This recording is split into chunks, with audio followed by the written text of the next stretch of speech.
कुरान करीम में अल्लाह जल्ल शानुहु ने अपने नेक बंदों की एक आदत बयान फरमाई है।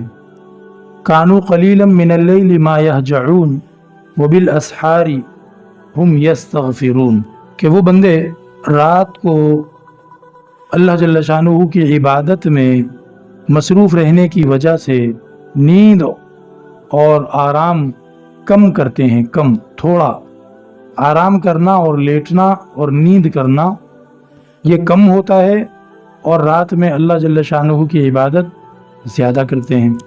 और फिर जब सुबह होने लगती है, जब रात का आखिरी पहर होता है, वो बिल असहारी, हमारी ज़बान में यूँ कह दो कि जब सहरी का टाइम होता है, वो बिल असहारी हुम यस्तगफिरून, जब सहरी का टाइम होता है तो अल्लाह से तौबा करते हैं, इस्तिग़फ़ार करते हैं।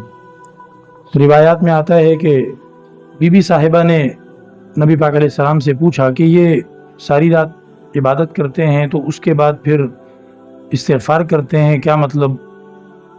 इबादत के दौरान उन्होंने गुनाहों से तौबा की तो होगी, उसके बाद ये फिर कौन सी तौबा अलग से, सुबह के सहरी के वक्त में अलग से तौबा का जिक्र क्या है?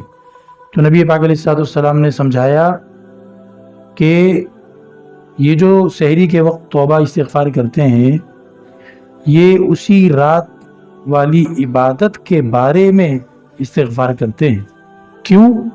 कि अल्लाह की शान के मुताबिक, अल्लाह का जैसा हक़ है उसके मुताबिक इबादत कोई कर ही नहीं सकता।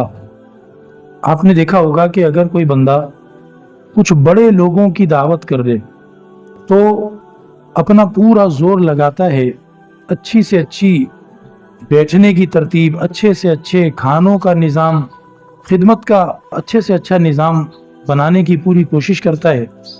फिर भी शर्मिंदा होता रहता है कि मेहमान जिस रुतबे के, जिस ओहदे के, जिस शान और शौकत वाले मेहमान हैं, वैसा इंतज़ाम तो मैं नहीं कर सका। और बाज़ दफ़ा वो मेहमानों से कहता भी है बाद में, जब दावत हो जाती है मुकम्मल और जब मेहमान रुखसत होने लगते हैं, तो वो बाज़ दफ़ा कहता भी है कि जी जैसी आपकी शान थी, जैसी खिदमत करनी चाहिए थी, वैसी मैं नहीं कर सका, माज़रत चाहता हूँ। एक तो रस्मी बात होती है, एक सचमुच की कैफियत भी होती है। तो बिल्कुल यही चीज़ है कि जब बंदा अल्लाह रब्बुल इज़्ज़त की शान को, अल्लाह रब्बुल इज़्ज़त के मकाम और रुतबे को अपने जहन में सोचे और फिर उसके बाद अपनी इबादत को देखे, तो उसे शर्मिंदगी होती है। तो फरमाया कि ये रात इबादत में गुजारते हैं और फिर सुबह रात ख़त्म होने से पहले रात के आखिरी हिस्से में तौबा इस्तिग़फ़ार करते हैं कि या अल्लाह, जैसा आपका हक़ बनता है, जैसी आपकी शान है, वैसी इबादत हमसे नहीं हुई।